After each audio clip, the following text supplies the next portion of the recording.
Bree Moore, and this is my writing group.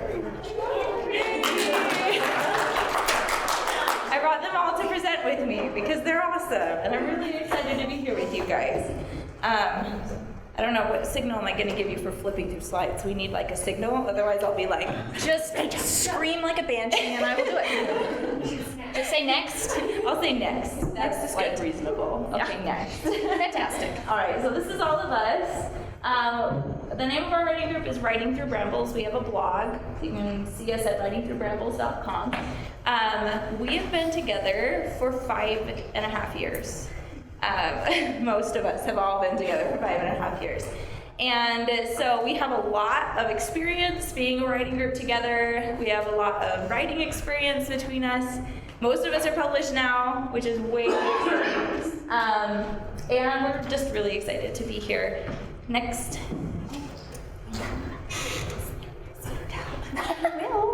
Okay, sorry. She's getting ahead of me. That's my job. All right, so how it all began. You'll notice that these pictures started 2015. That's because in 2014 we weren't cool enough to take a picture.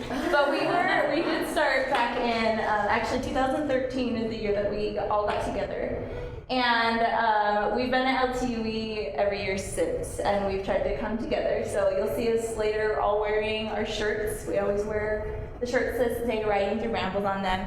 And the name is a little funny, like Writing Through Brambles, what is that even about? It barely makes sense. But when we first got together, we decided we needed to have this name and to be unified. And so we were trying to brainstorm names and coming up with all these like really weird, I'm sure that was a hilarious meeting. I don't remember much of it. But I do remember that we came out of it with, let's use our names because our names are cool. And so we used the first several letters or letters from all of our names combined to make the word Brambles. So I'm the Burr, and then Ambur is the AM, and we have Amanda, and then we have Rachel, and we have Marlena. And so all of us together, we all have the sounds from Brambles in our names. And it sounds a little cheesy, but at the same time, writing through brambles, and you think about brambles and how it's like they're thickets and they're spiky and like, we all need to get through this together, and so that's why we came up with the name Writing Through Brambles. And the funny thing is that we've had members come in and out of our group, and they've always fit the name. So it's like a requirement now. If your name doesn't fit, then I'm sorry, you don't get to be part of it. All right, next. All right, Amanda. Yeah, do you want me to come up or do you want me to I speak think from try here? the microphone. They gave us one. Oh, yeah, it's Is that a recording mic? Okay, yeah, come over here. Okay. Join me. She's gonna tell you about our cool contest. Yeah. Okay, so we have quite a few books between us now. We have the Beyond Instinct anthology, which Bree and Rachel and Marlena have all published in. We have Rachel Huffmire, Shattered Snow, and we have Bree Moore, Woven. And we thought it would be fun to do a contest for you guys where throughout this panel and at the end of the panel, you guess how many children we have between us. And it might seem silly, but from the time that we started to now, we have started our journey in motherhood and progressed quite a bit.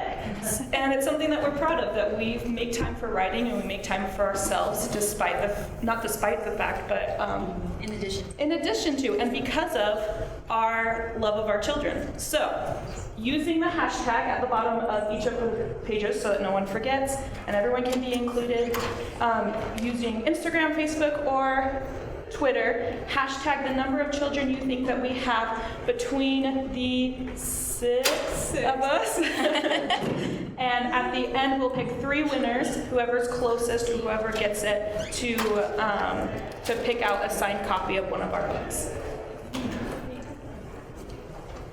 Okay, and the slips of paper are just for questions, right? Yeah. Okay, so we're probably not going to be able to take questions during this. We're going to go through it kind of as a panel, and we have slides that we're going to talk about different topics. But if you do have a question that you want us to answer, you can put it on that slip of paper, or you can use our hashtag to ask a question. So we will do our best to answer those questions like during the 10-minute break, or if we have time at the end. And we're also going to go live Saturday night together and answer any questions that we don't get to. So we're going to go live on Facebook, and you guys can see see the answers to your questions there if we don't get to them in the presentation today. Cool? Cool. Show me the thumbs up so I know you're live. Yeah, okay, thanks. We're starting out with what is a writing group? Who wants to talk about this first? I'm here, but I think Rachel. So when I found Writing Through Brambles already established when I came to LTUE Is this just flip the screen on? and so I was looking for a writers group because Flip the switch up. I felt like I had capped out on my own. I wasn't able to see more mistakes, and I needed new eyes on my work. And so when I met Bree and was able to join Writing Through Brambles, all of a sudden I had 5 pairs of eyes looking through my work, finding mistakes that I was glossing over, things that were from leftover drafts, problems that I wasn't able to solve on my own. It's like a brainstorming crew. It's immediately putting 5 or 6 brains on one project, and it's amazing. So a writing group is just cumulative effort on your passion project.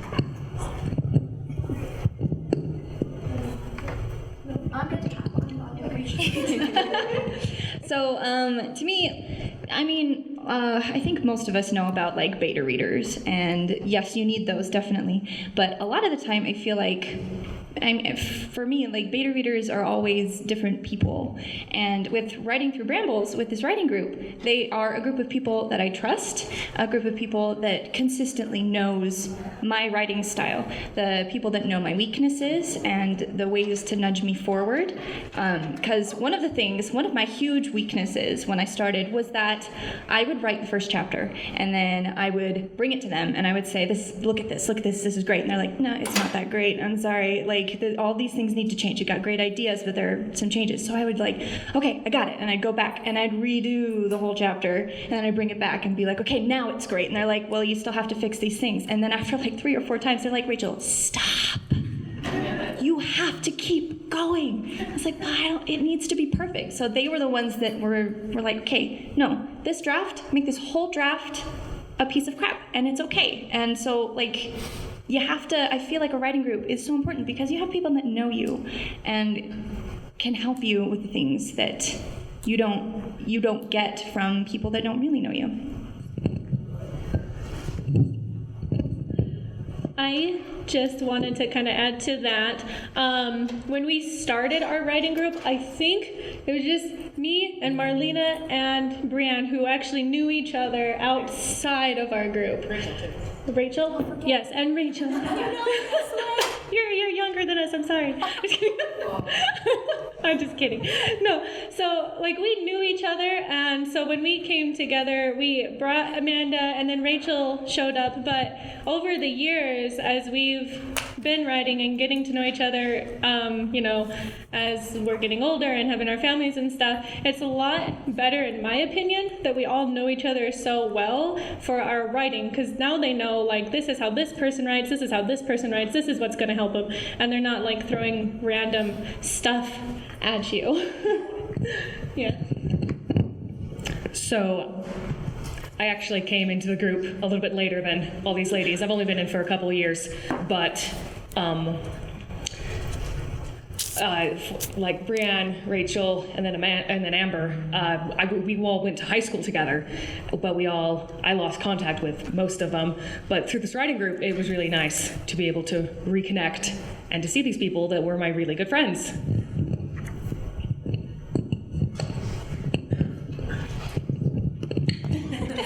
Makes a funny noise as we pass it. I'm amused. Okay, so we've been talking about what a writing group can do for you, but I wanted to touch on the second point. What isn't a writing group?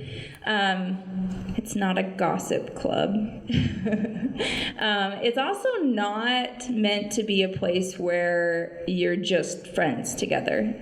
The first writing group that I was ever part of didn't really work for me because they were super friendly. I showed up and they all knew each other. They'd known each other for years, and it was a 3-hour let's talk about our lives. And I was like, can we talk about our books? That's why I'm here. And as cool as they were, I was like, nope, I'm not gonna stay part of this, because it wasn't helping me move forward as an author when we spent so much time just wasted in talking. And we definitely talk during writing group, but we're also really professional at the way we go about it, and we make sure that the focus is on writing. And so we've got like a few minutes at the beginning where we're like, hey, what's new with you? And then we try our best to move on and to get into our agenda and what we're doing for critiques that day. So definitely not meant to be just let's get together with people who write. This is, for us, it's let's get together and help each other improve in our writing. Does anybody else want to touch on what a writing group isn't? I guess the only thing I have to add is that a writing group isn't just for you. It's for everybody collectively. So, Yep. yeah, that's a really good point. Okay, next. All right, so this is probably like why most of you are here. It's like, how in the world do I even find a writing group?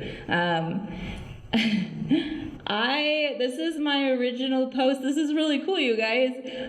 Facebook is awesome. So this is the first time I went looking for a writing group. I posted on my personal Facebook page, and I just said, I know I've got writing friends. So anybody want to join a writing group? And I just wanted to create a space for other writers to improve on their work, and that's what I was looking for. And so I put this call out there, and as you can see, Amber commented and Rachel next to me here commented, and then a couple other people that I knew like came into the group, and we had our first meeting. So it was as simple as me putting out a call on Facebook and then just saying, hey, if you've got any friends that you know of, maybe they could join our group too. So where do I look? You can look in a lot of places. You could put a posting up at your local library. You could put a post up on Facebook, Instagram, Twitter, anywhere you are, because in our day and age, we've got technology and we can meet online. We actually do meet online. Rachel's in California, Rachel Huffmire, and so the rest of us are in Utah, but we're kind of spread out now. When we started, we met in person. We all lived really close to Provo, so we all met in the same house and got together, but that's not the case. You've had to evolve, and that's the cool thing, is that you could meet anybody here, and it doesn't matter if they live up in Logan, you could still be in a writing group with them. So you can look anywhere for a writing group. If you are part of Facebook groups online, like the LDS Beta Readers or the Storymakers Tribe group, they will post regularly on people who are looking for writing groups specific to genre, people who are looking for writing groups specific to location, and if you find a group like that on Facebook or other social media sites and you're active on them and you participate on them, that will open up your chances to finding like-minded people like infinitely. So one thing that I love about writing through Brambles is we're all kind of in the same stage of life. So it's easy for us to arrange meetings because we're like, after bedtime, we're good and clear. I have joined a few other groups while I was looking, and it was kind of hard when you're with people that are in different phases of life, whether they're retired or maybe working full time. So make sure when you're looking to try to keep that in mind of availability. But one thing that I do like is that all of us write different things. We've got, like I'm vanilla on the spectrum, and then like Bree and Marlena are like dark chocolate, like awesome. So we all have different writing habits and genres that we write, and it really adds this wonderful element to our group to have that diversity. So if you really want to look for fantasy writing group, that's great, but don't be afraid of looking for people that are diverse as well, because it will add a whole new element. They have a whole different toolbox. Romance writers write this way, fantasy writers write this way. So don't be afraid of jumping into a group that might not be your genre. And also don't be afraid to try out a couple different groups. If you go to a group and you try 2 or 3 different times and you're like, this isn't really meshing, it's okay. Find a new group. Find one that really, really works for you. Do you have something? Okay. Awesome. So I think the only thing we didn't really touch on a lot is what if the group I find doesn't feel right? And the answer, really only you can answer that. But if the group that you find doesn't feel right and you're just like struggling with attending or some of the people in the group, you have like two options. The first option is to tell the group and say, hey guys, this isn't working for me. How can we change things up to make it work a little bit better? Because you might find that there are others in the group who feel the same way. And then the other thing is that you can leave and you can find or make your own group, which is what I did. I went out and I made my own writing group, and obviously that turned out really well for me. So go ahead and hit next. Okay, so starting a group. I know a little bit about this. So I really wanted this group to be successful. When I first started it back in 2013, at our very first meeting, I actually brought rules with me that I wanted to establish, and I wanted to read these rules out and brainstorm with the people there and say, do you agree with these and are you willing to do them? So there were things to help the group be professional. So it was things like, everybody here is committed to improving their writing and working towards publishing. I really wanted it to be serious on that level, not just be a bunch of hobby writers. And then I also really wanted to have everybody committing to submit some writing every week. You know, it was like these things that I knew would make it successful if we were all working together and if we were all giving and we were all receiving from the group. So establishing those rules from the very first meeting was really important for me. And so if you join a group, I'd encourage you, that's already established, I encourage you to ask them what sorts of rules they have in place. If they say that they don't have any, I would run away because they may be very disorganized and it could be hard to get anything done. More than likely they have rules, they just may not have written them down, but just knowing what their expectations are is really valuable going into that group. I think anytime we've had somebody join, I think we've kind of had hey, here's the rules, and like, make sure you're okay with them. So establishing those rules is really important. Somebody else have something you want to say on rules? Oh, on rules? Go on, something else. For the same reason, and our presidency kind of came out, it was never like an official thing. I don't know, it was a few years into the group that we were like, everybody was like, Brianne is president, and I was like, what? And then that made sense because I kind of lead everything. So you have something to say on that? Because Brianne is like, she is such like a writing powerhouse, you guys. Like, and she's just so motivated. Like the rest of us would probably be like, yeah, no, like rules are a really good idea. I mean, let's think of some rules together. And Brianne's just like, we are having rules. We are gonna do things. And we're like, yes, Brianne, okay, we're gonna go. We will do this for you. So she is definitely, no, it's not tyrannical, but it's definitely an expectation that has been set from the very beginning. That's why you have a vice president. Rachel Huffmire is kind of my vice president, and she keeps me in check. So yes, so important. And we'll save questions for the end. Anybody else?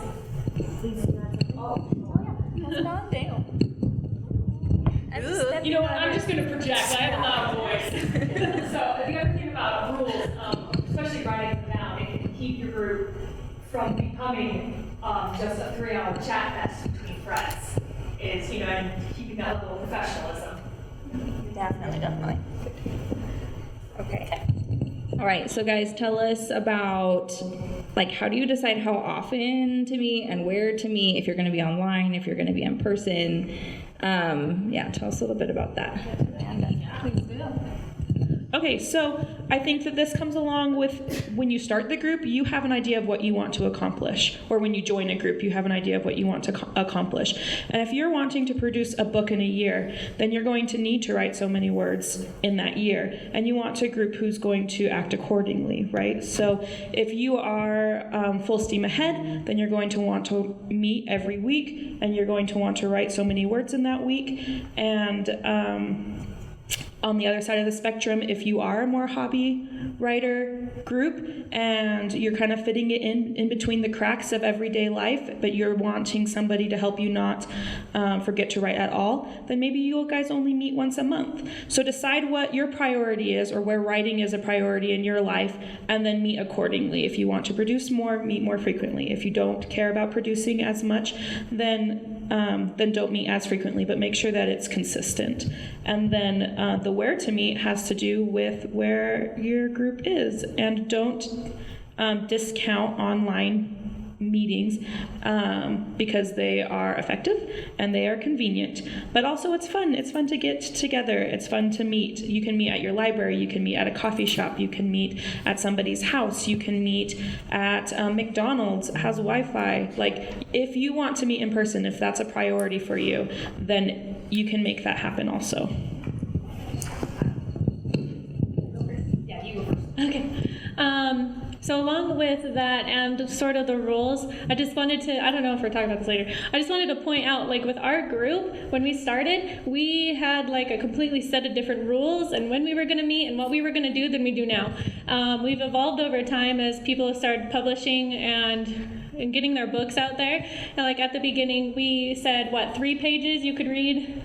So we would submit on Google Docs, everybody would read those first 3 pages, comment, and then, we would ask questions about their comments. But now we read out loud and we have 10 minutes? Yeah.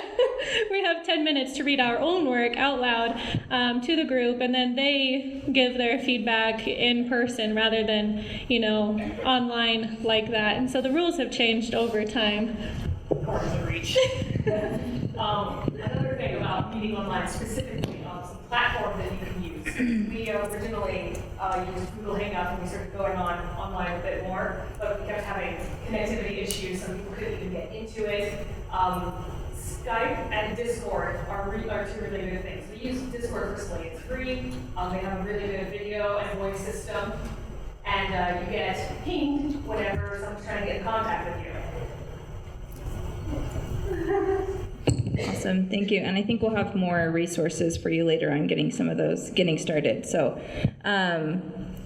let's see, how to submit work. So that's kind of what we were just talking about, how it's definitely changed. And I think it's grown for us because when we first started, we were those newbie. We had a lot of first drafts. We had a lot of not finished drafts. We had a lot of ideas. And now we've got published works under our belts, and we've started to produce a lot faster, and our needs have changed. So we're definitely always growing and evolving. I know some people, my sister-in-law has a writing group. They meet in person at the public library, and they bring physical copies of their manuscripts, and they go through with red pens, and everybody comments and critiques.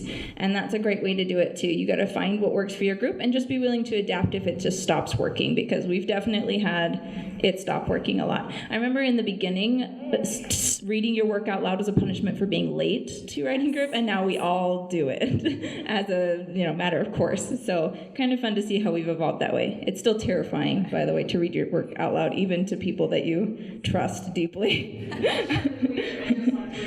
Unless you're weird. Is that you, Marlena? Are you? I love to read out loud. All right, let's go next.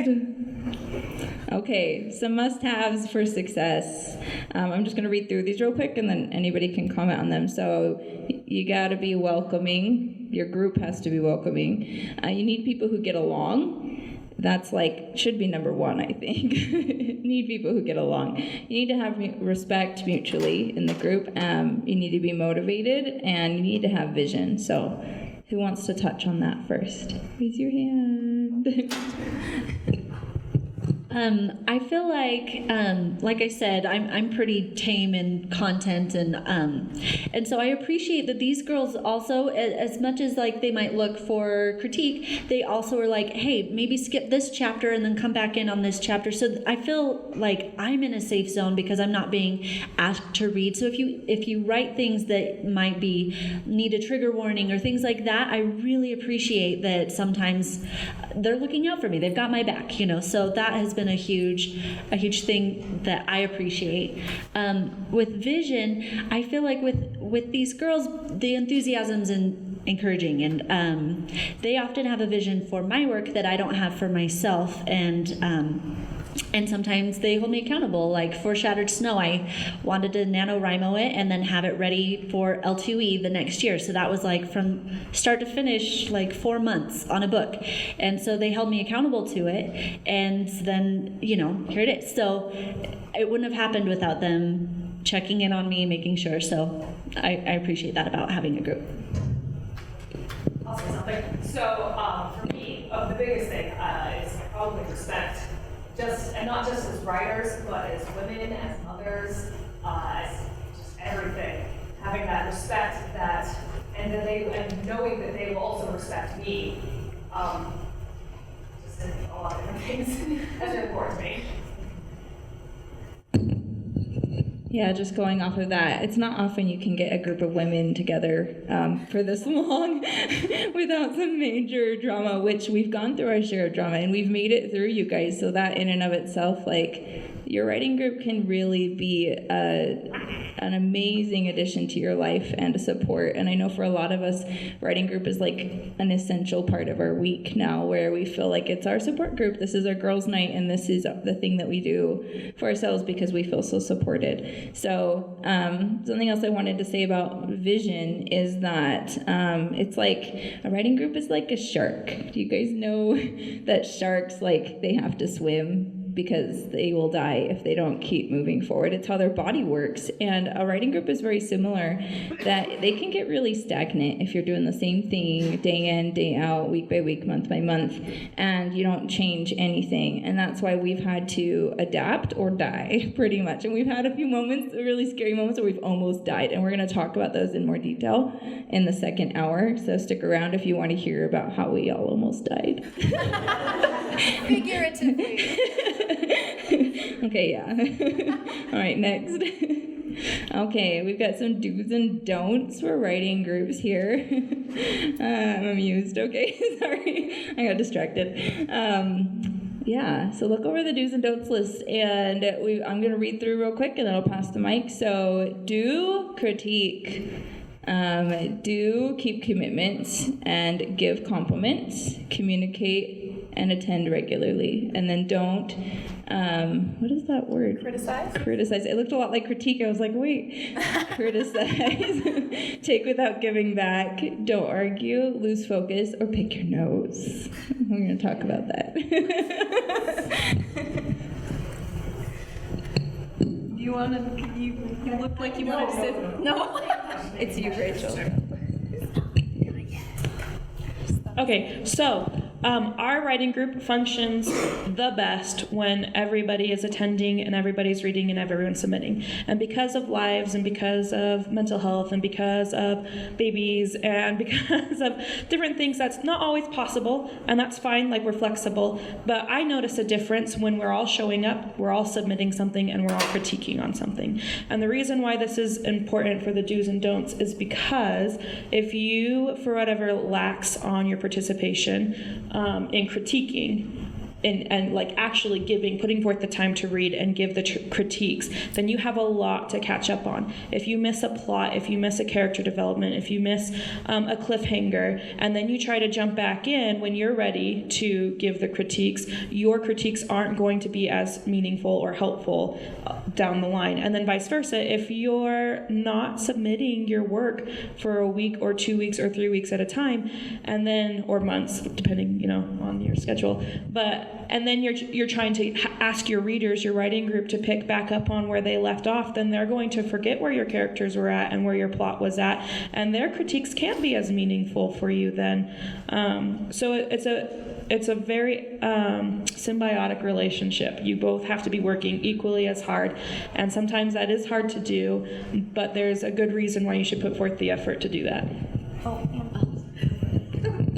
Kind of on the end, it's hard to see us. Along with like communicating and critiques, I remember there was one time at the beginning when we were all still learning how to give critiques, that I gave a critique to one of you ladies, and I didn't mean it to sound horrible, but it didn't sound very nice, and so we needed to like start communicating and talking to each other and be like, okay, this isn't what it was, but it hurt some feelings at first until we were able, and we trusted each other, and we were able to communicate and get through that. And I think that goes kind of along back with like respect and communicating and everything. Just talk to each other. I want to talk a little bit about the psychology of critiques because, Should we move to the next slide? Because that's all about. Oh, is that it? Okay, yeah. We'll move. Okay. Well, are we done with this? Okay. Next. Is the next one?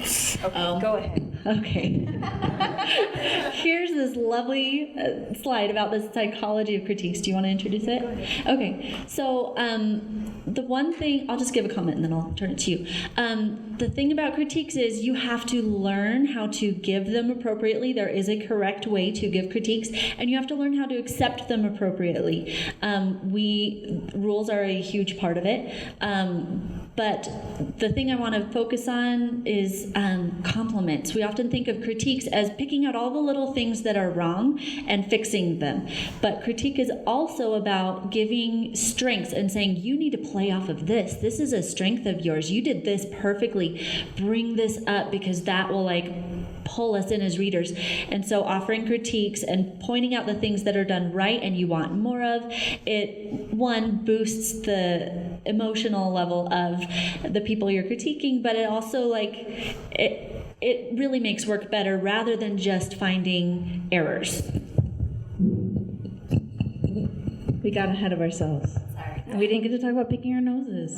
Guys, really? We put that on the slide because it was imbalanced and it was bugging us. And we had to come up with something to make it even. But when you are video chatting with people, don't pick your nose. Yeah. That's what we're going to say about that. This is the foundation of a writing group right here. How to give and to get critiques. I hear a lot of writing group drama stemming from the fact that there's that one person that always nitpicks the periods and the commas and the, or is very critical all the time and never says anything positive, or goes on and on and on, an author that goes on and on about the reasons why they did certain things, and that's probably the least helpful thing you can do in a writing group, is to try to explain as a writer what you were doing and why you did it and why everyone should agree with you and how you did it. Just don't. So we've got this whole slide here about critiques, and I think we're going to end up spending a little bit of time here because it's really important. So it's starting out with what Rachel said: give positive and constructive critique. That's not a sentence. Give positive and constructive. We missed that, guys. There were 6 of us and we missed that. We went over this twice. Okay, give positive and constructive critiques. Critique the work, not the person. That's essential, and that should be a duh thing, but it can, you don't want to look at somebody and say, you are a terrible writer. This sucks. That's a really bad critique, you guys. You need to be specific and just really get down to the detail of, this isn't working for me because. Have time limits on your critiques. We found out really quick that we were chatty and that we all liked to talk and that we like to talk about our own writing. And so we learned that we needed to have certain time limits. Right now, we get 10 minutes to read our work aloud. We get 10 minutes of feedback on it. And each of us get that opportunity every single week. It's really, really helpful to do something like that. And then even if you brought 3 pages, but you only get through the first page, your time's up and we move on and we're respectful of each other's time. Then we have the cone of silence. I'll explain in a minute. Show gratitude, ask clarifying questions, and give critiques that are asked for. So I'm going to talk about the cone of silence and I'll pass it off to you guys to talk about the other things on here. But cone of silence is my favorite thing. So this is one of the things that helped us with time limits in the beginning, because as an author, and especially as a new author, when somebody says this doesn't work, you want to say, no, but I was doing this thing, or, but I really love that character and this is why, and I want to go into their entire back history and take an hour explaining to you why this is amazing and it should be here. And everybody's just no, stop. So we established a cone of silence very early on in the group, where the person who's having their work critiqued is in a cone of silence. They do not get to explain what they were doing, because it is important to listen to your readers and those people who are critiquing your work. They have a perspective you do not have. And that is that's the key component right there. They're seeing something missing in your work. They're seeing something not working in your work. Take it with a grain of salt, but take it. And don't try to explain it away, because you will never improve if you do that. And so we have a cone of silence. And then after the cone of silence is over, you get to ask questions. You do not get to explain what you were doing. You get to say, well, so what about this? Or could you explain more about why you feel that way? And you get to ask these clarifying questions. So I recommend the cone of silence to everybody who's in a writing group. Go ahead.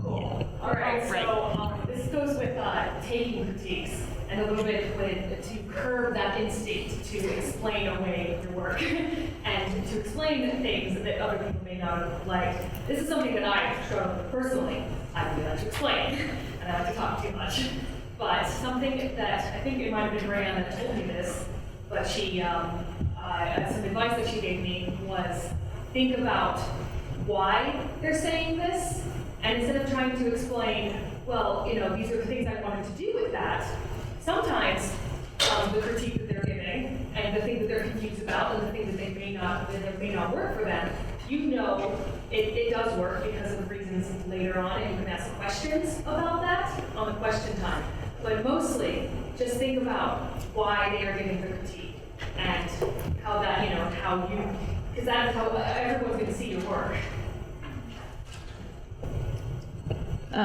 A little bit on the specificity of your critiques that Brianna was talking about is the word because you cannot just say, this didn't work for me. This character is a terrible character. I don't like them. You have to, whatever it is, you have to say because, especially with compliments too. It's like, I loved this, but why? Because it's not helpful if you don't give a because. It's so much harder to fix when you just know that it sucks and you don't know what to do about it. So yes, because is very important.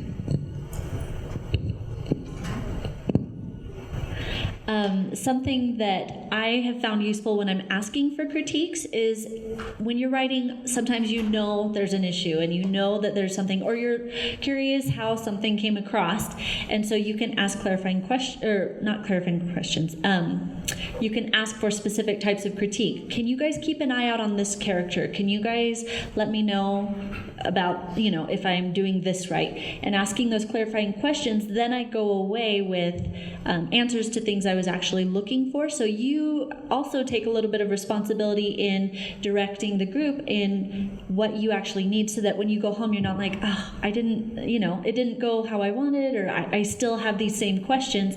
You need to make sure you're an active part of asking for what you need. It's really about communication. On that note, first drafts are not the time for comma Nazis, you guys. Like, really. This was a rule in the beginning, and I was like, we do not correct grammar. That's not what we're here for. We are here for story. And this is a big point because a lot of writers love grammar and punctuation. I was one of those that carried the grammar Nazi label all through high school. My friends hated and loved me. They'd give me their papers to correct, you know, before the teacher saw it. Because I was a total Nazi about it, but then I did mellow out and realize that the story has to come first, because you could do a first draft, and if you're getting all this feedback about, well, you don't know how to use a comma before an and, but you're not getting as much of the plot work, you know, then you're going to go back and you're going to rewrite that draft, and that sentence isn't even going to exist anymore, you guys.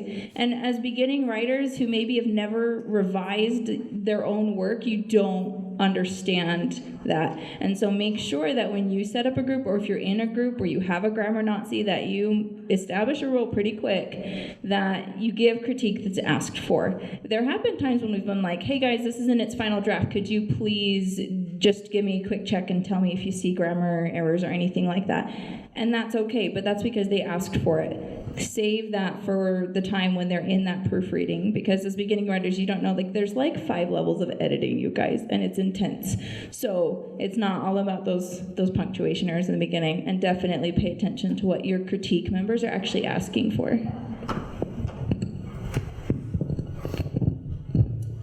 Did it just leave me? I think it might have. Along the same lines of like giving the critiques that are asked for. There's a difference between giving a critique and then giving a solution. And I'd be interested to hear what you guys have to say about this also. But it's not as helpful to be like, well, I would do this. Like, here's what you're doing wrong, and now let me be the savior who comes in and fixes your whole novel. And sometimes they'll ask for a solution. Sometimes they ask for, like, I can see like what you're saying here. I can see that this character needs more development. I'm not sure how to do that. But try to take yourself out of the equation when you're giving critiques, and focus on what they are trying to accomplish, and specify your critiques to just what they are trying to accomplish and not what you would try to accomplish. It's always not a bad idea if you do have an idea to ask the person if they are open for suggestions or solutions. Because it's never bad to get to hear ideas. Just always take them with a grain of salt. You know, if someone offers a suggestion, it's fine to say, "No, it's a good suggestion, but I don't want to do that. Let's hear, maybe hear some more, or I don't want any suggestions." And if they don't take your suggestion and you read their published novel and you're like, I'm horribly offended that you did not name that character the name I wanted, then that means you should take a deep look at yourself. Just gonna say. And I wanted to go off of that comment that Rachel was making about making sure that you don't, you remember that it's their novel. This is about them, and you are in this writing group to help them improve and for them to help you improve. And so you have to think, what critique can I give that I think will help them improve the best, not make it the way I want it.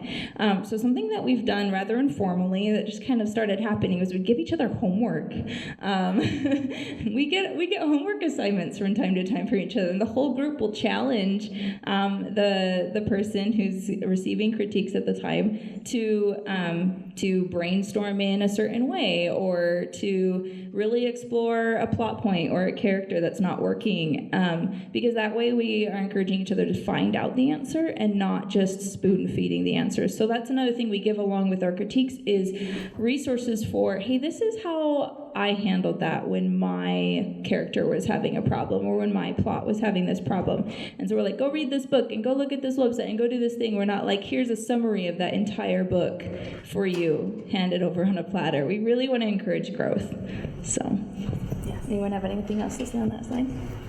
Okay, awesome. Guys, we're going to have time for questions. I'm excited. Okay, move on. All right, so we've got this great slide here. So this is resources for your group. If you visit writingthroughbrambles.com and sign up for our newsletter, then we're going to send out a PDF document of just all the resources that we have used that we can think of to give you for a writing group. Because it was a lot to put in a slideshow. We were like, yeah, there's too many things. So we're going to put it all in a PDF for you. You just go to writingthroughbrambles.com and sign up for our newsletter. Is there something else on there? Oh, okay. And I think we can take questions now. Oh my gosh. We have extra time. I didn't talk too much. Yay. Yay. Okay, so shout loud. So, are you reading your stories during the critique session, or do you expect everybody to have read before? Go. So this comes down to the process that we use. It used to be that we would submit our documents online. We have all access to each other. So we all have access to each other's works. And we would read through beforehand and leave comments, and then we would discuss the comments in group. But it became too much. It was taking a really long time. We just didn't have enough time. So we do read things beforehand, from time to time, but mostly we come in and read a section out loud to the group, and we listen to it right then and there and give our initial responses. So that was part of our growth throughout the years. So you typically won't read the entire novel in the critique section? Oh, no. I mean, over the course Over of it. all that. Yeah. We still won't cover the whole novel. Yeah, we do. Of course. Eventually. So, Slow process. yeah, so all of us have different needs at this point. Some of us are writing short stories, some are writing an entire trilogy at the same time. We all have different needs, and so some of us, it's fine to submit once a week, but then some of us are like, I have an entire novel that's done. Will you guys just read through? And then they don't submit in group, but then we're just off to the side. So really it's about vocalizing what you need out of group and then being flexible to meet different needs. Some of us aren't submitting every week, but we're still critiquing every week. Some of us are submitting an entire novel. Yeah, I'll touch on that just because. So I'm self-published, and so I am working on right now. I'm going to rapid release a trilogy at the end of the year, which means I have to write the whole trilogy first.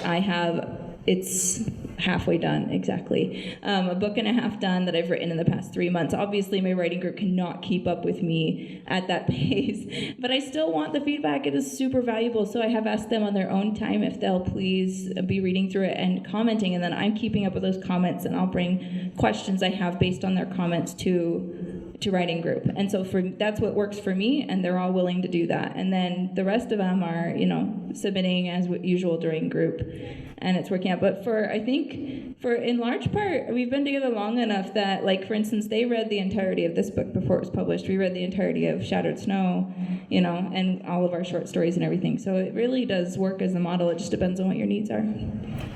Okay.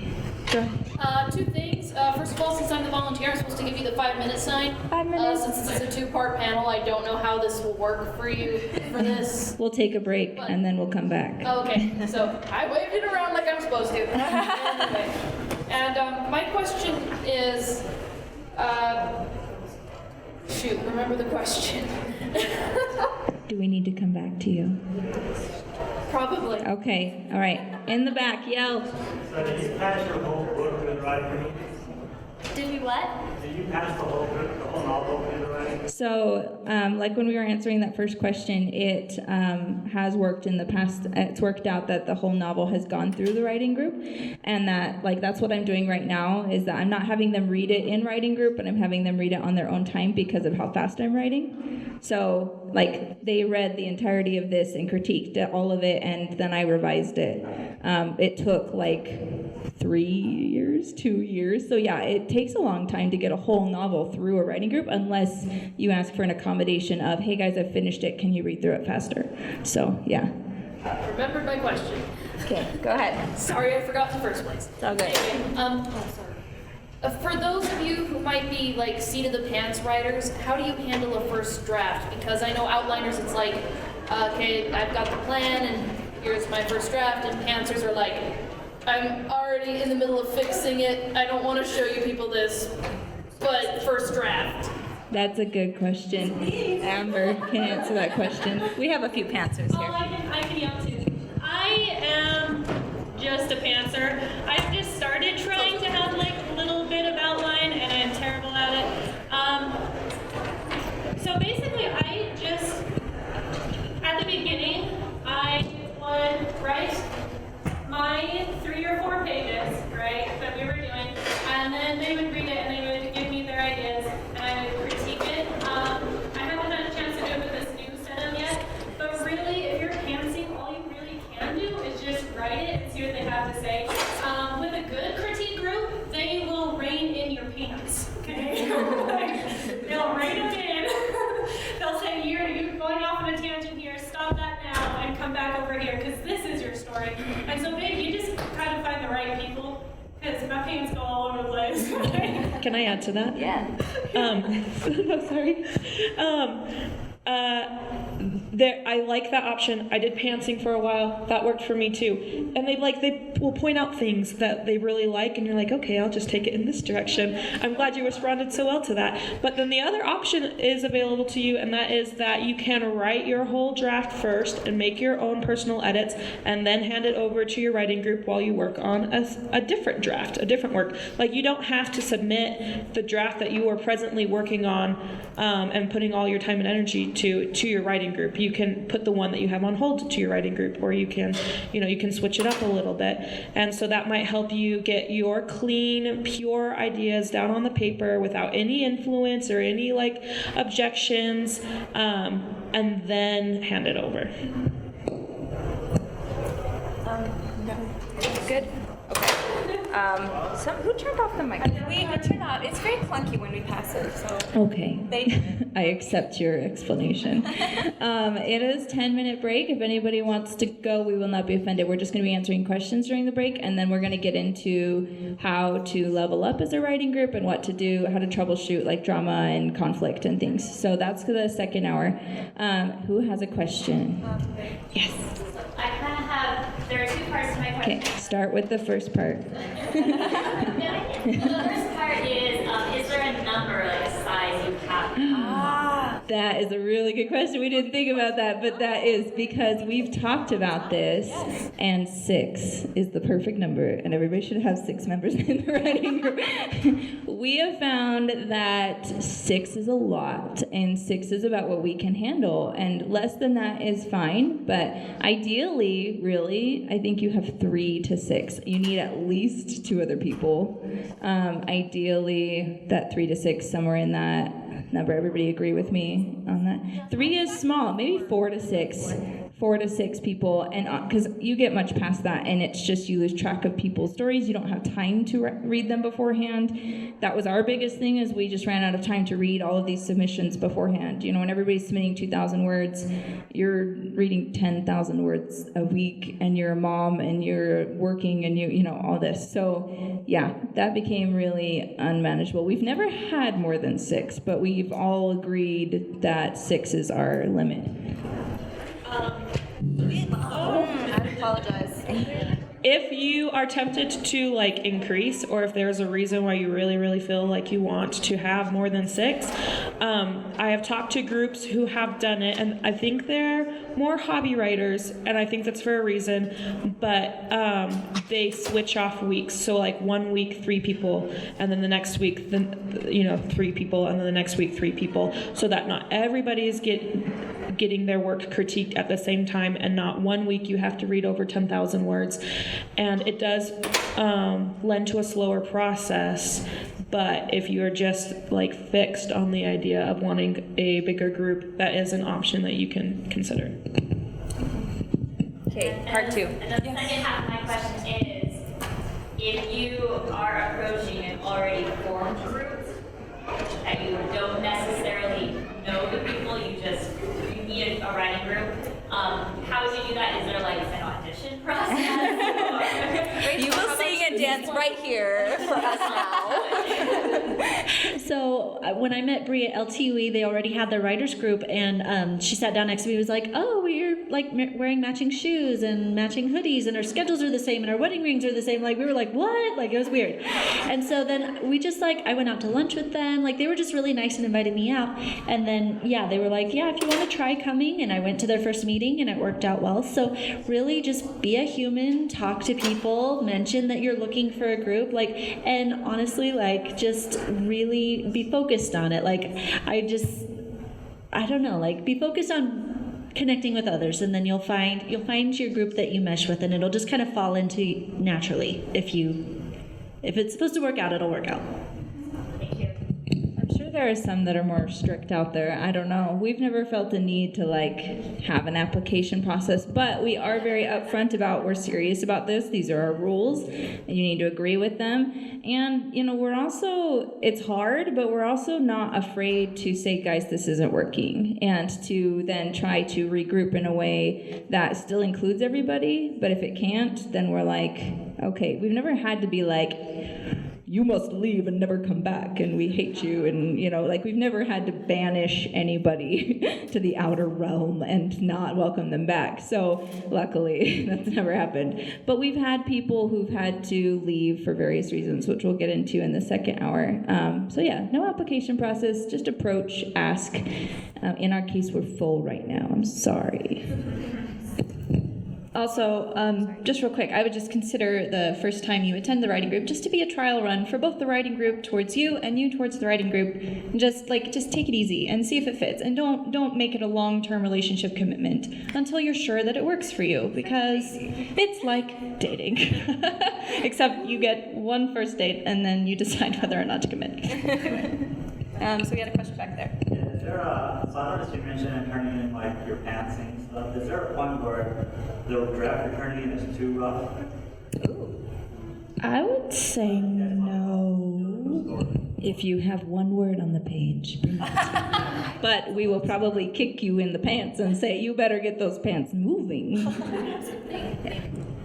So when you're starting out as a writer, obviously there's a certain level of like understanding of story, and then you grow into being able to flesh out a full novel. And so sometimes you might come into a group and you're like, whoa, these people are like way beyond what I know. Or you'll go to a group and you'll go, oh, these guys are like where I was 2 years ago. And so sometimes it's not the best to jump into a particular group because their critiques will be either way too advanced for you and you'll be like, I really need basic story structure training.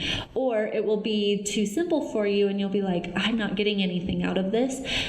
So it is really important. There are different levels and there's no wrong level, but it is important to find people that are kind of have maybe been writing the same amount of time as you. Maybe if you have a book published already, find somebody who else has already published and try to find people that are going to be able to offer a level of critique just because of what they already know, that will match what your needs. Not to say that you can't grow together though, because all of us, if I had tried to join the group right now where I was when I did, I would have been overwhelmed because these girls have advanced so much. But I think because we grow together, that's part of what writing group is about.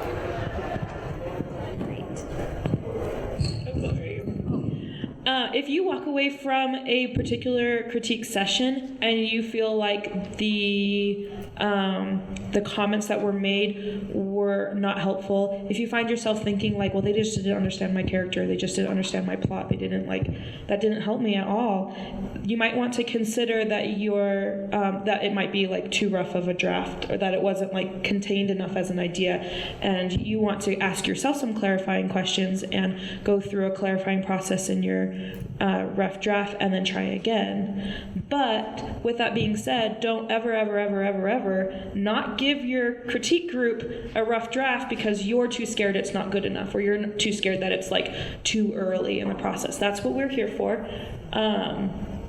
And there's no judgment, and like we understand that there's different levels of the process, so don't let that be the thing that stops you from giving it. Just recognize that it might be like why you're not getting the critiques you were hoping for.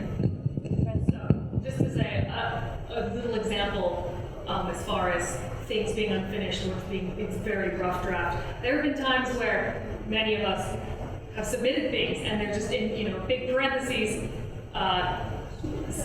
In the middle of a scene, like, this big part is missing, I don't know what to do here. Or just like skipping scenes or just stuff like that. As long as you let them know in a small way, this part is missing, I need a little help here. It's a way that you can get help and support through your writing group. Absolutely. So just, I guess, backtracking a little bit, when you're like jumping into a new group, specifically I guess for you, because you did this, when you go into a group that's already formed and you guys are saying that like the first meeting should be like your trial, should you like, how forward should you be in submitting your work? Should it be like a full force, like, heck yes, just go for it, or should you be like, more of that? So, Marlena, you want to say something? Yes, I'd like to say something. Go for it. So, I heard about the group through Rachel White, because we would hang out and we were really good friends in high school. We stayed pretty good friends since then, obviously. And even though I know most of these women, when my first time in the writing group, I was really nervous, guys. I don't know if you knew that. I don't even think I brought anything to the first group. I simply just wanted to come and see how it worked, see how everyone else was doing, and see if it was a good fit. As I decided to continue, I put in the same amount of writing that they did. I already had a first draft of something that I wanted them to read, but I just said, hey, this is just this section. Maybe read this section, and then we'll move on to the next section. I wasn't writing it as the other people were writing. So I would say, don't go into. I'm a very forward and a very extroverted writer, which is a little bit of a rarity, but even an I can tell I say, don't hold back a bit. However, in my opinion, I think Marlena's part is crucial in the first part, where you need to try them out and see if you mesh well personality-wise. But I also think it is super important that you sent your work to us, because we need to know what you write. We need to know if you're a good fit for us too. It really is it's like going on a date and just listening the whole time. They're not going to get to know you, so it needs to go both ways. that said too, I did establish this group initially. I was like, so it doesn't matter what you write. And then after the first meeting and talking to a few people who wanted to be part of the group, but we had discussions about what they were writing, and I was like, I don't think you're a good fit. I did establish it as a fiction group because I had people who were writing autobiographies asking, I had people who were poets, and I was like, I think I want to focus it a little more and have people in my niche. So that's just, again, something to look out for when you're interviewing writing groups, and remembering that you're interviewing just as much as they are. Finding that good fit. It's really important. I think we've segued really good into part 2. Is everybody ready for part 2? Yay! You're right on time for part 2. We are. Guys, we're so good. Okay, so we're going to stop questions now, but again, if you have questions, there's those little slips of paper, so you don't forget your question. You can write it down, and we might have time at the end, again, to answer questions or in our Facebook Live on Saturday. So, are we ready to go?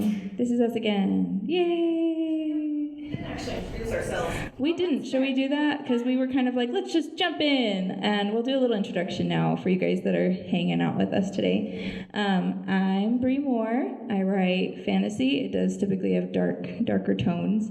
And I'm currently working on an urban fantasy trilogy. This is Andrew with me today. He is 3 weeks old, you guys. I was really scared he wouldn't come soon enough for me to make it, but he's here, and I'm excited. He's still asleep with the microphone. I don't know. Magic of the newborn. But I'm glad he's sleeping. So yeah, this is Andrew. I'm not telling you what number he is though, because you're still guessing how many kids we all have together, because there's some cool prizes here. Where do they get? Hashtag writing through Brambles on social media. So you put your answer in, you make a post. So yeah, for those who aren't tech savvy, I'm not tech savvy either. The hashtag thing is weird for me, but Instagram, Twitter, or Facebook, any of these social media platforms, you can make a post where you say, I think you have 100 kids. And I'm being really silly because I don't want to give it away. I've been dreaming about that, you guys, where I gave it away at the beginning instead of anyway. So, and then you say, okay, I think you have 100 kids, hashtag writing through Brambles. And we'll be able to click, search that hashtag and find your answers, and we will contact you after this full presentation and tell you you've won and tell you where to find us to claim your copy of one of our books. Is that clear for everybody? We should have asked that at the first hour. Make sure it was clear. Because people are like me and are like, what's a hashtag? They're staying the second hour. They deserve it. They deserve the extra. There you go. You guys got the extra bonus information there. Okay, so yeah, hashtag. Use the hashtag for the contest. Cool. It's a nice message. Yeah, you could say something cool about us. We'd like that. How much you love our presentation. Only cool things. Yeah. Blackmail. No. Okay, so I write fantasy. I live in Salt Lake area now. I have published 2 books. I have Woven, and the sequel is Bound. And then I have 2 short stories published in anthologies. And I think that's me. You can find me at authorBreeMoore.com. She is also a super mom. I am Rachel White, and I live pretty close by. I am the author of Starsworn, which is in this beautiful Beyond Instinct Mothers in Fantasy anthology, which I find pretty cool. I'm also working on my first audiobook as a narrator for Shattered Snow. That was a fun coincidence there. So, yeah, that's me. And I am a mom, in case you didn't know. Or guess.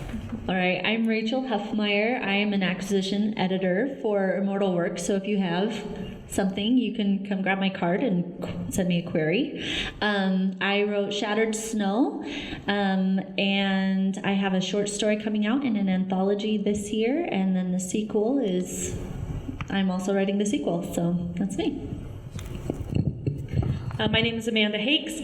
I am a mom. I pronounced that wrong my whole life, knowing you. My last name. I pronounced it Hakes in my head. I get Hakes or Hakes, and I get oh shoot, what's the other one? Anyways, not important, but common enough for me not to feel bad. It's okay. I have a short story Enda coming out in a anthology soon, and yeah, that's me. Cool. No, my name is Amber. What do I say about myself? I'm a mom. I'm a preschool teacher. I've written a bunch of like teaching things, but you probably aren't interested in that. And I'm going a little crazy this year. I'm doing nano every other month, so I'm doing it February, March, April, and just every other month I'm doing nano. And so hopefully by the end of this year I'll have something published. So that's me. Does this fit? Does this reach me now? Yeah, cool. it does. So I'm Marlena Money. I have a short story published in Beyond Instinct, but it is actually not the full story. It's not actually a short story. It's only the beginning of the short story, The White Prince. And I am working on finishing that this year. I'm also a freelance artist. I drew the cover for our book. And I'm going to school to become an art teacher right now. Moving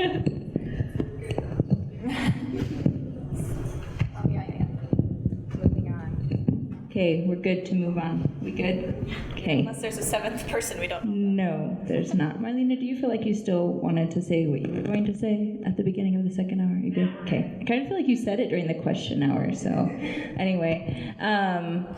Our story, this is like our story part 2. So you heard how we got together. Guys, we broke up like a boy band. It was so bad. We did. 2016 was a really hard year, and then 2017 was a hard year too. 2016, it wasn't because we were like in conflict though. It was really because it was the summer of 2016 and we were like all over the place.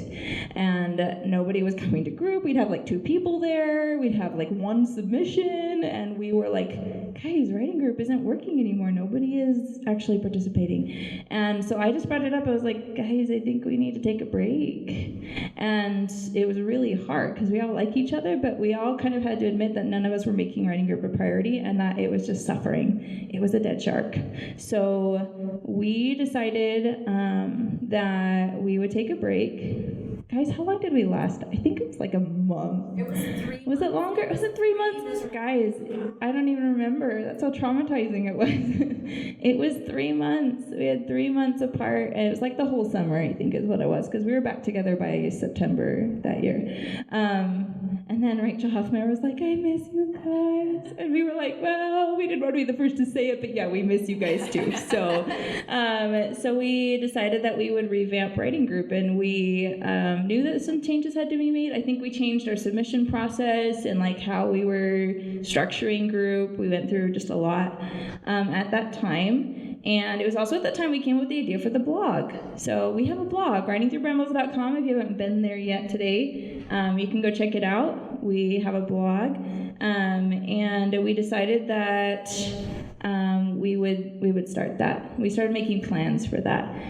It wasn't until we started that 2018, right? Beginning January. So we made a goal. We were like, January 2018, we're starting our blog. So we started gearing up for that and having ideas for that. And that kind of comes back to, like in the first hour, we talked about having vision to keep your writing group moving forward. And we really needed that new life, that new goal as a group to aim for.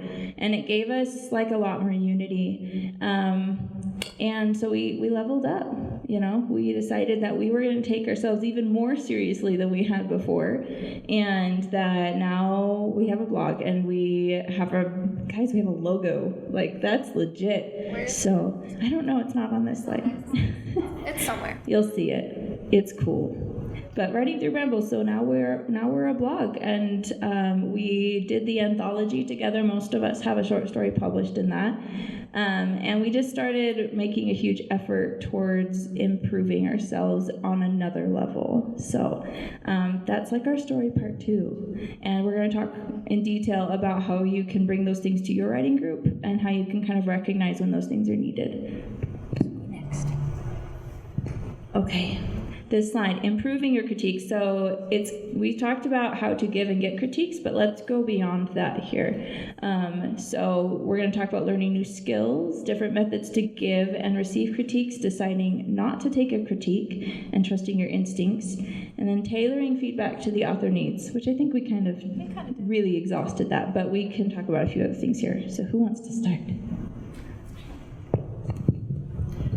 So something we've done a few times that has been really helpful is we've used writers group as like a workshop period where one of us has learned a new skill. Like for example, once I learned about active and passive voice, and it like changed my writing. And so I was like, guys, let's learn about this. So we did a workshop where we taught each other all about active and passive voice, and then we said, okay, everybody pick a sentence, read it to us. Okay, that's passive. Let's change it. And then they gave us back how they had changed it. And so it really solidified in our minds how to write different.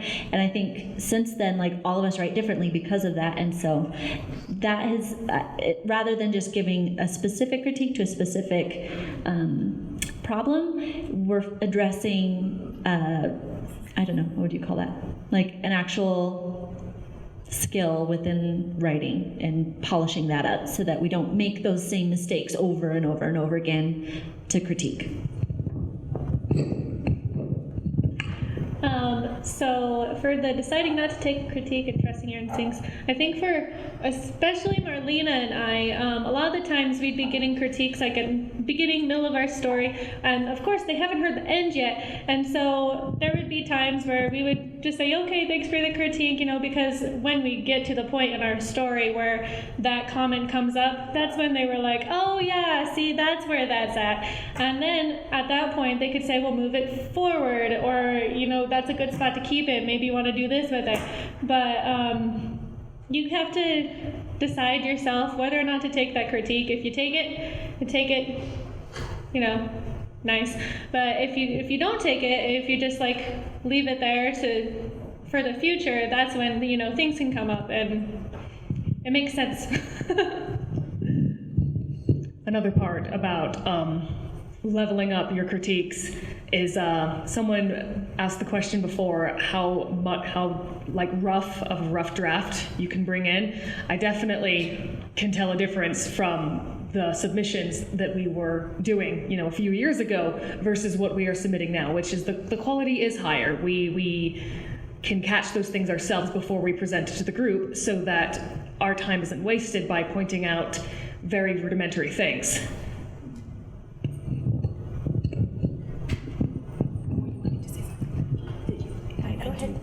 Okay.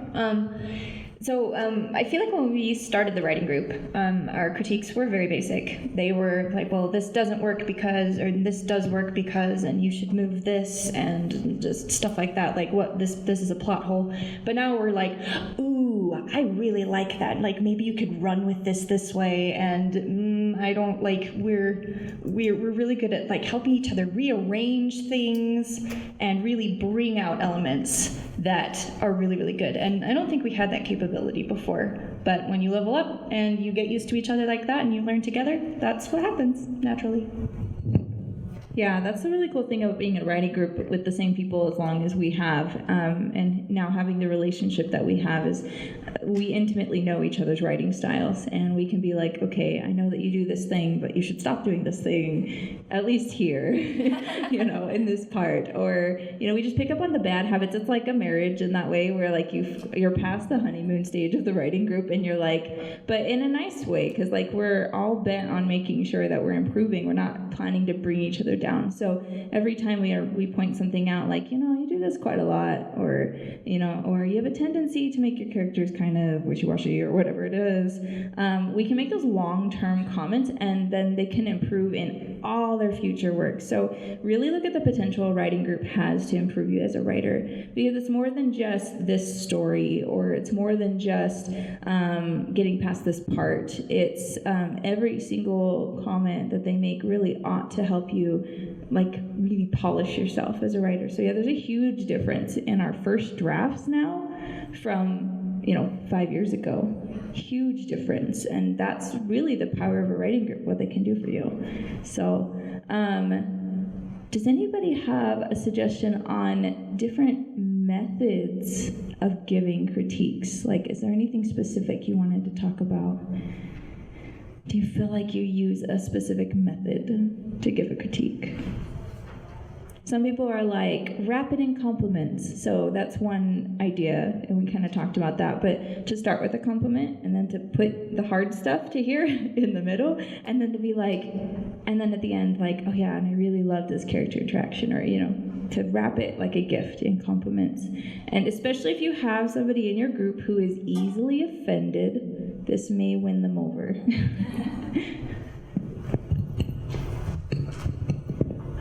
Another thing that you can do if you're strapped on time, or if you are like a serial commenter or critiquer, is group them by themes. So instead of pointing out every single time that they have a character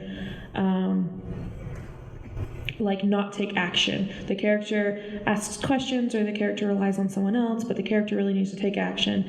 Instead of pointing them all out at the end of a paragraph, you can say, I've noticed this a couple of times, comment. Or like the good things too, like I noticed all throughout your novel that you do this good thing, and it will help. I think that's a method. Hopefully that helps.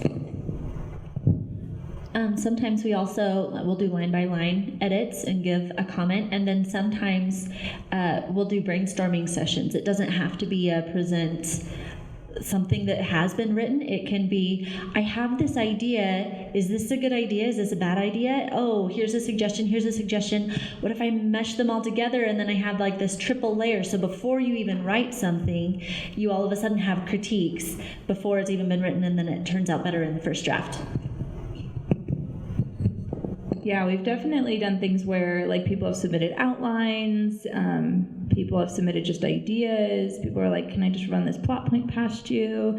Can I run this character development past you? I'm stuck on this character's relationship with this other character. You know, we do so much more than just, here's my manuscript, read through it and tell me what to fix, because we are getting really good at being specific about what we need and what we want. And that's been really valuable for like making our critique time together just, I forget the word now, my brain just left. More valuable, but I already said valuable and I was trying to edit myself while I was talking. Don't do that, guys. Okay, awesome. I think we're good. You can go next. Okay, troubleshooting. When you've been together as long as we have, you know, you definitely expect to run into some bumps along the road. So we talked about already about our expectations burning us out, our established rules no longer working for us, other habits dragging down the group, and all the needs being met. These are really important things because, and they're really emotionally charged things, because a lot of times this is where your personal life comes into writing group. We've done, you know, really well at keeping it professional, and writing group is writing group, but, you know, we're friends now and we're involved in each other's personal lives, and we've learned that those things impact writing group on a big level, and if we're not balanced and like things happening outside of writing group, then things happening inside of writing group tend to fall apart, and communication is so important for all of this. So we're going to address some of these things. Who wants to comment first? In these times where troubleshooting becomes very important, very needful, it's really nice to have a Bree Moore in your group. Somebody who doesn't take crap, who is definitely going to point it out if they see it happening. You need, like, it's really, really useful to have somebody in your group like that, because I'm the type of person that's like, oh, I can let this go. I'll just, like, I'm mad about it, but I'm not really gonna say anything. It's fine, it's fine. But like Bree is just like, no, I'm seeing this and I don't like it. And so she encourages all of us to communicate with each other, even me, the super reluctant one that doesn't want to say anything about anything negative ever. And so I feel like it's really useful to have someone like her in the group. But if you don't, you just have to find a way to communicate. Communication. Super important. Go, Marlena. So, along with having someone that will point out those things and will, moderate people. It's also very important to have someone like Huffmire, remember, who I would describe as an active peacemaker. She never takes sides with no matter what drama there is. She is, she's just very good at listening and making everyone feel loved and helping the group come back together, I feel. It's all making me blush. God, thanks, Lena.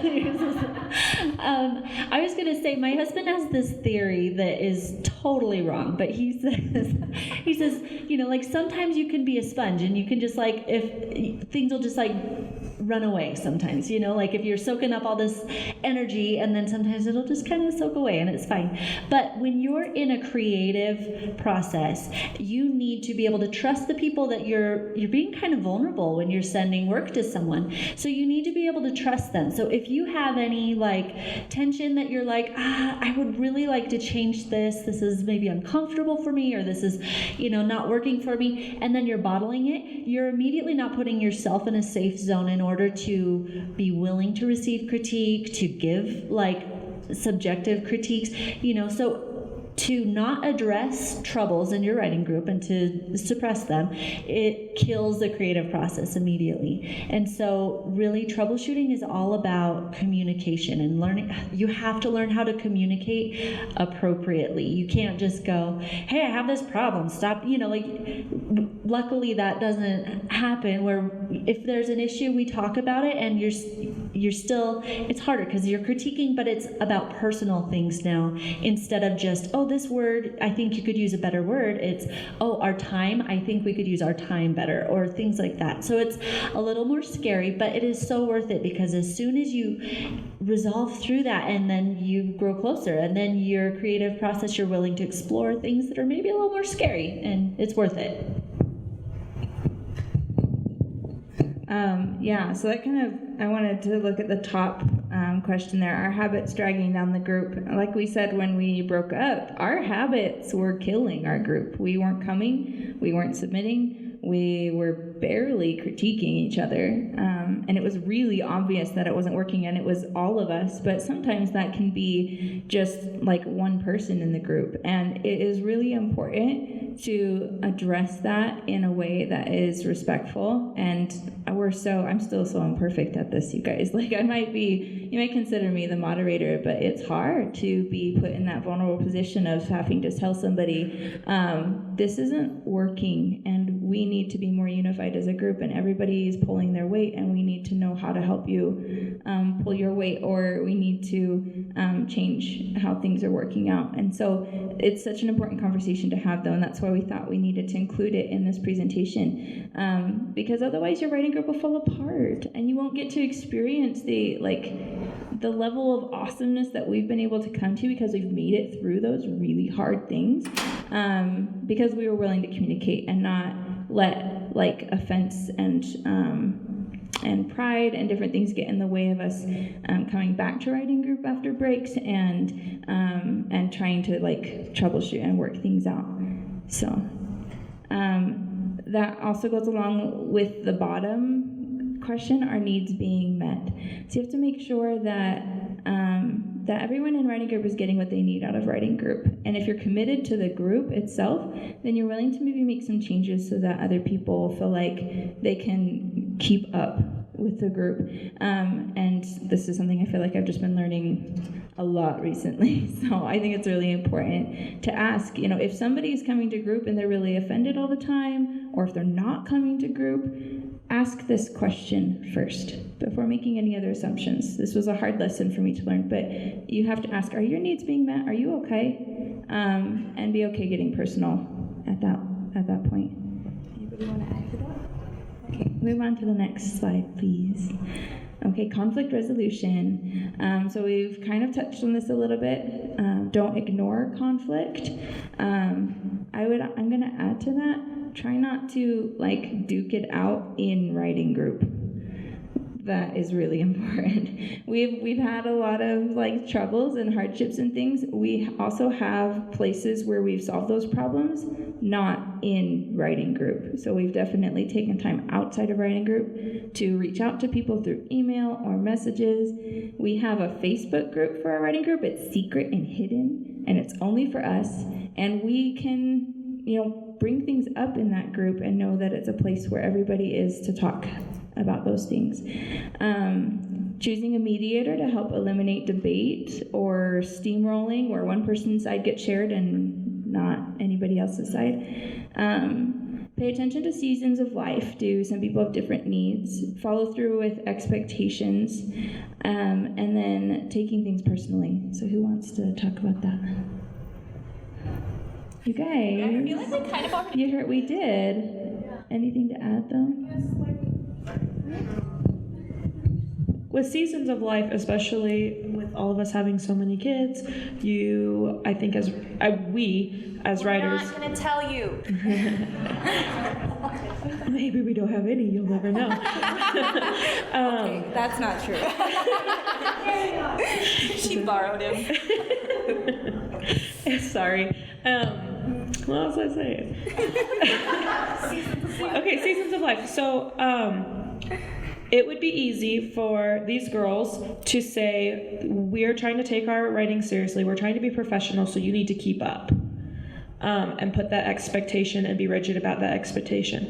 And then on the other side of things, it would be easy, like for myself, to be like, they are plowing ahead. They are publishing all these books. They're submitting all of these words, and I can't keep up. As like I am, my other aspects of life are falling behind,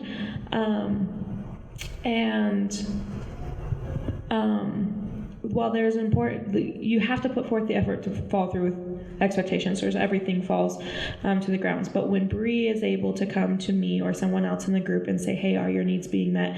And I am able to say, you know what, I'm really having a hard time. I just had this baby. He cries all the time. I have to feed him and stuff, and I can't write 2,000 words also. And she goes, okay, it's all right to take a break. It's okay to step back for a little bit. Set a goal for yourself. When are you going to come back? How much do you think you can accomplish? And when you have the flexibility in your group to discuss those things, then it makes it so that instead of the writing stops altogether, it at some point continues stronger, because you're doing it in a place where you feel supported, and you're doing it in a place where you feel healthier altogether also.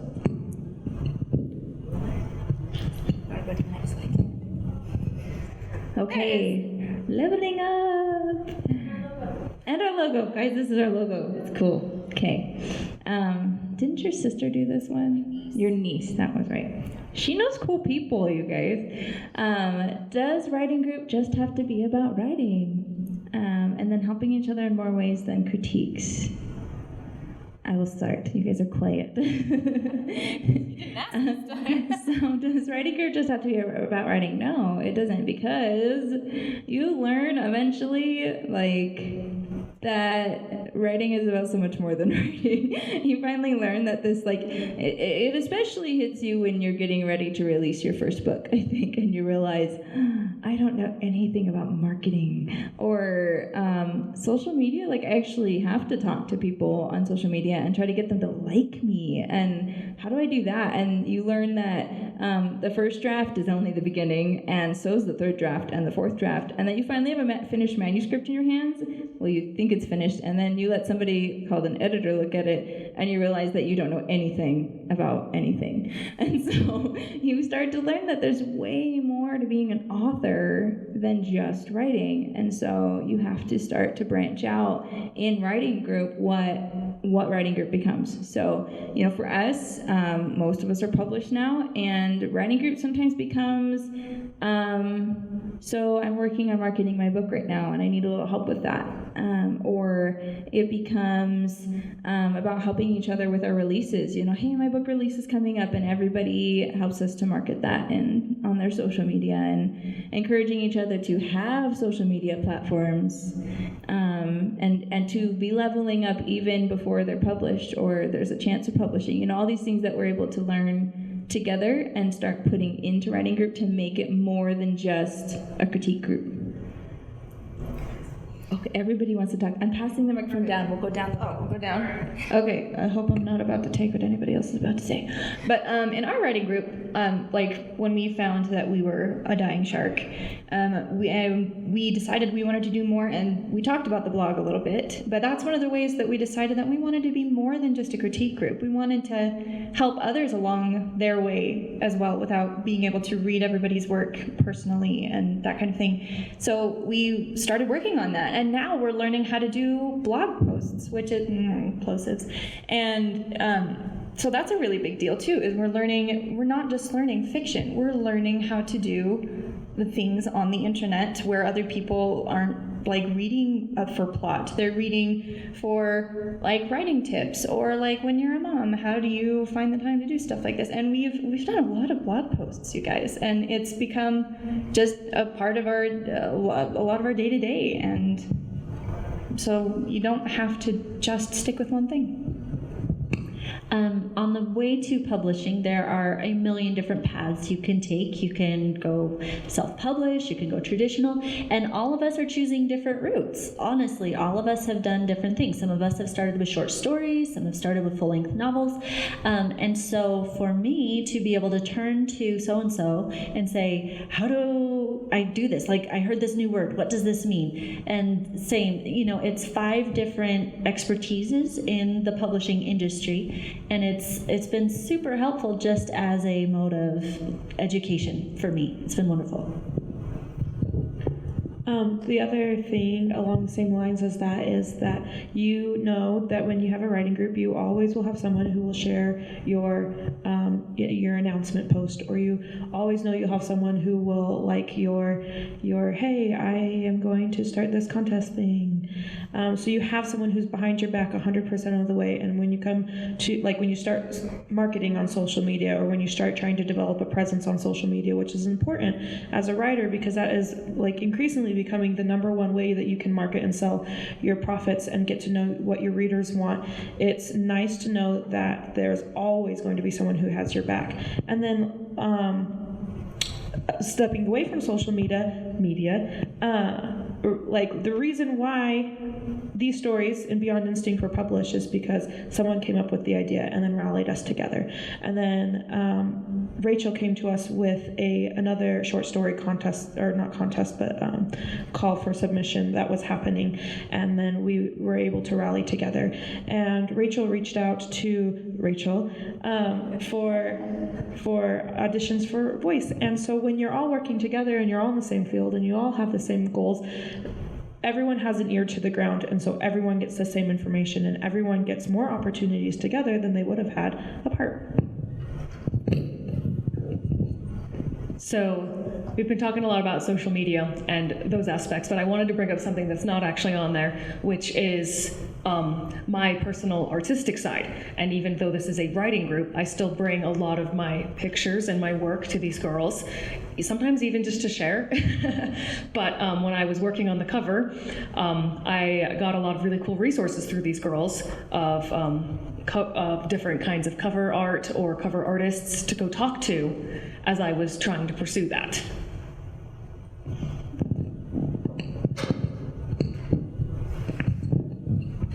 Hot potato, hot potato. Okay. That's awesome. No, it really is true that you just get this whole group of people that has so many resources, and it's awesome to be able to tap into that. So, perks of writing group. We need a new hashtag, perks. Let's move on to the next slide. So the next slide is bonding.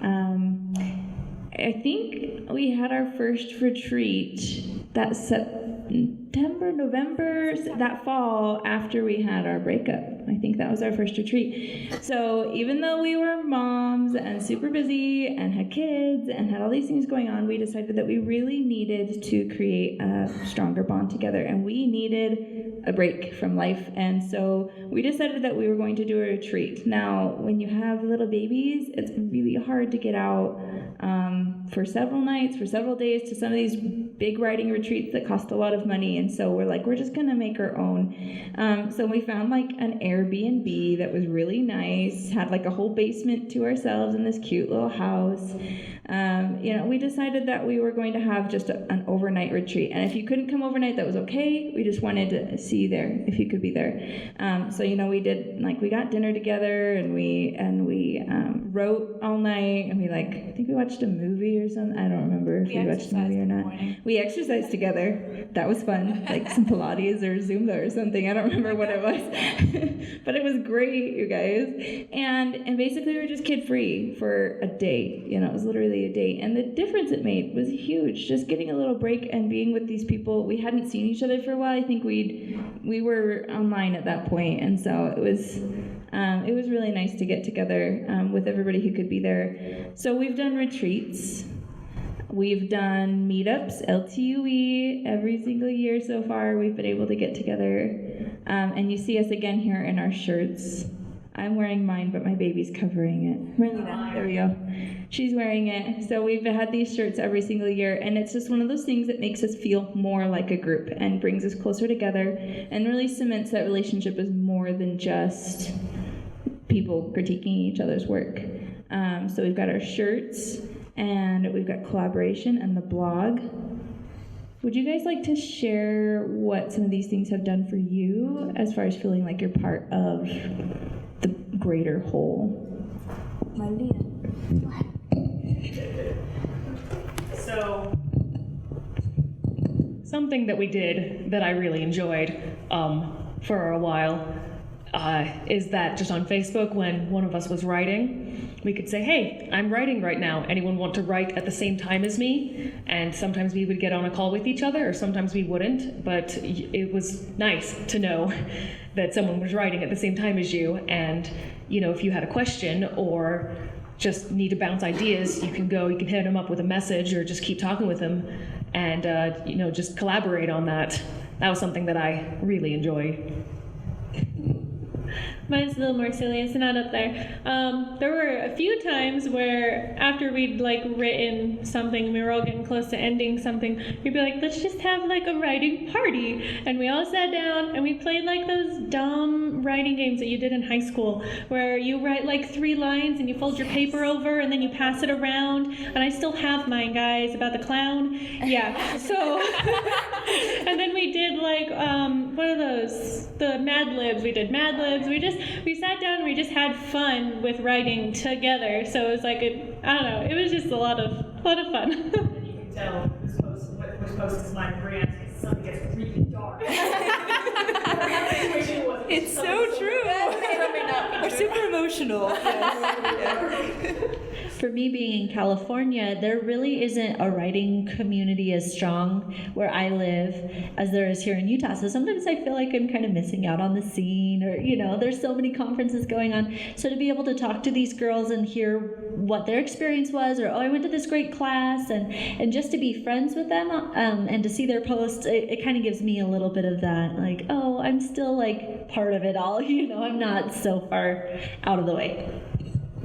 That just reminded me that when we come to LTUE together, a lot of the time we compare schedules and we're like, oh, I really wanted to go to this one, but I also really wanted to go to this one. And then we divide and conquer and we take notes for each other and we share our notes with each other. And so we don't miss anything. It's great. Also, I'm kind of a scaredy pants with writing. I do not like to move forward with things. I don't really like being vulnerable with my writing very much, but they love me anyway, and they nudge me forward in ways that I need. And so even when I'm terrified, I was terrified to do this blog, you guys. I was so scared. I'm still scared, on a monthly basis. And they don't kick me out.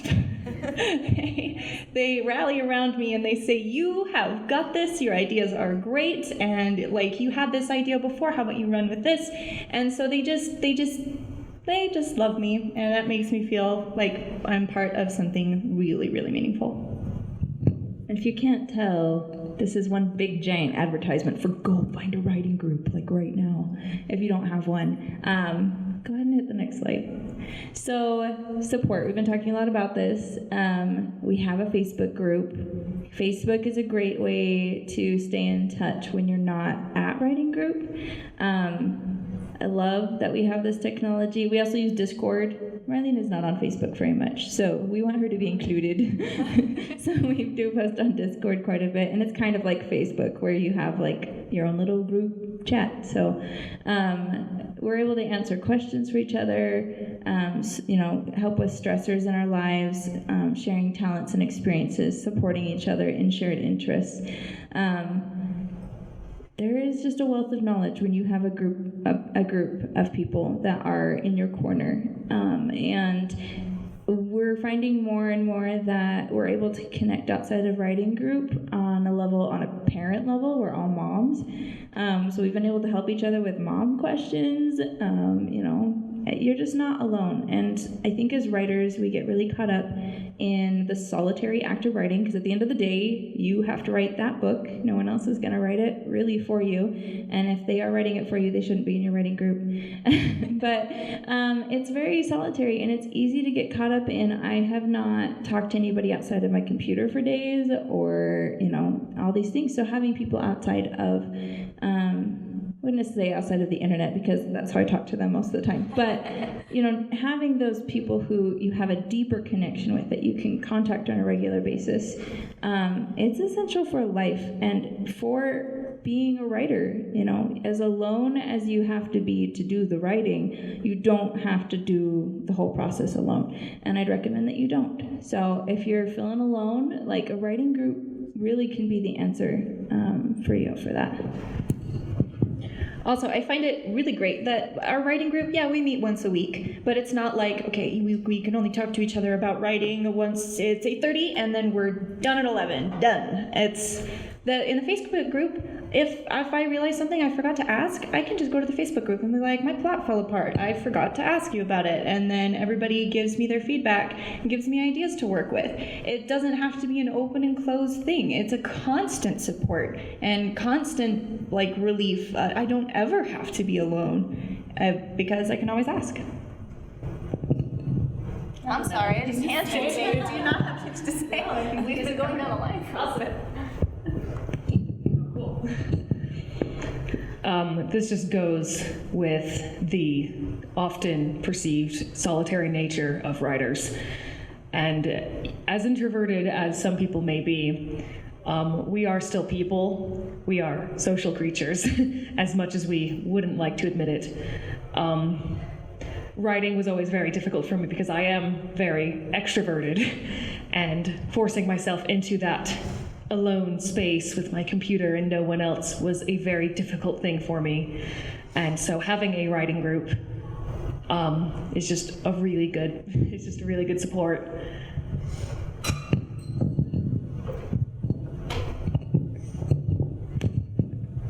So I just want to say that's our last official slide, and yes, it is. Oh, wow. It's the last one before that one. I want to say that you're in this class. Like look around a little bit. Your chairs spin, so look around and see the other people that are here, and try to memorize a face, and realize that they're here probably for the same reason you are. Either they're in a writing group and they're not sure if it's working for them, or they want to make it work better, or they're not in a writing group and they need one. So I actually really want to ask right now, how many of you do not have a writers group and you are looking for one? Look around, look around, look around. Your new best friend is in that audience. Get together, you guys. You've got another day and a half of this conference. Recognize a face, and all you have to do is walk up and say, you're in that writing group class.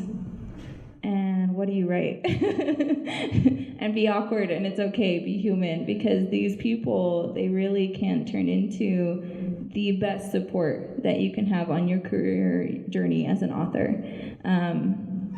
Yeah, it's been absolutely the best 5 years, even with all the hard and difficult things. So I really encourage everybody to look around, find a writing group, ask somebody. If that's your goal, if you were like, I need a writing group, before you leave this conference, I want you to ask somebody if they have a writing group and see what happens. Just start the magic, okay? Because that's all it takes, is just asking the question. This is your last chance, really quick. Hashtag, what do you want? What's your guess? Responses at 1:44. We're stopping responses now. Okay, so we're going to reveal to you how many kids the 6 of us have together. This is a picture of Andrew, by the way, a few hours after he was born. He's so cute. Okay, and go. We have 18 children between the 6 of us. And they're all under the age of 8. It's kind of awesome, you guys. So that's the number. If you guessed it or got close to it, we will be in touch with you. after this class, and we'll find you. So thank you for coming today.